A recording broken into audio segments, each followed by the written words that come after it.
Okay, paano naman gumawa ng automatic table of contents in Microsoft Word? So, iba pa ito dun sa una nating ginawa using tab stop. So, ang gagamitin natin ngayon ay references TOC. Meron tayong sample outline dito. Nilagyan lang natin ng konting overview ang chapter 1 of what each subchapter aims to cover. Isa-select lang natin yung text na gusto nating mag-appear sa TOC. Then, i-apply natin yung heading styles from the styles group dito sa home tab natin.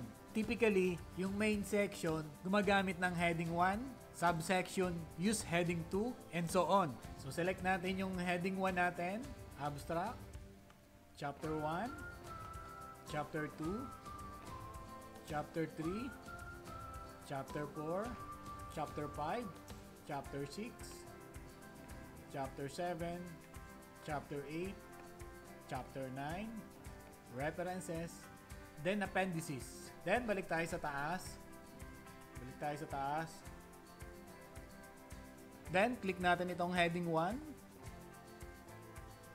So, ayan. At nakita natin na na-highlight na yung heading 1 natin. So, ang kasunod nating isa-select ay yung heading 2. Yun yung mga subheading. So, ang subheading natin ito, background, problem statement, objective study, research. Okay. Sa chapter 2 ito. So, ang pag-select nga pala dyan ay press and hold lang yung control key sa keyboard. Then, click yung mouse para makapag-select kayo ng multiple selection of text. Okay? So, ito yung ating heading 2.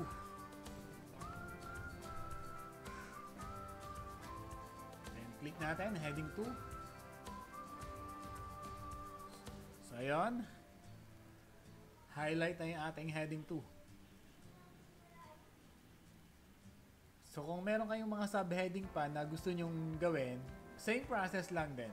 Okay? So, next step ay ilalagay natin yung cursor natin kung saan mo gustong ilagay yung ating TOC. Usually, dito sa beginning of the document. So, next step, punta tayo sa references. So, dito sa references, sa may bandang left side, click natin itong table of contents. So, yan yung nagpo-provide ng overview ng ating document by adding a table of contents. Okay? Click.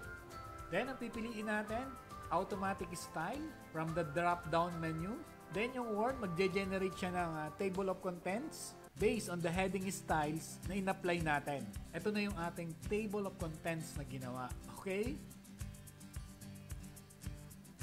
Kapag meron tayong binago dito sa ating document, like adding, removing, or renaming headings, or kapag nagbago naman yung paging natin, bawa ito, napapunta dito sa next page. So, kailangan nating i-update yung ating TOC.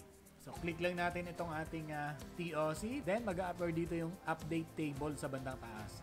Click lang natin yan. So, pili lang tayo. Either the entire table or just the page numbers.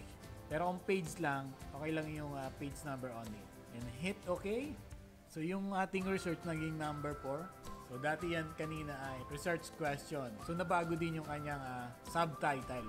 So, pwede rin nating i-customize yung ating TOC.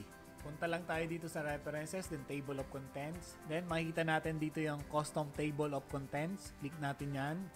So, ma-adjust natin dyan yung format, show levels, at saka marami pang iba. Okay? Follow my Facebook page and subscribe to my YouTube channel for more tutorials.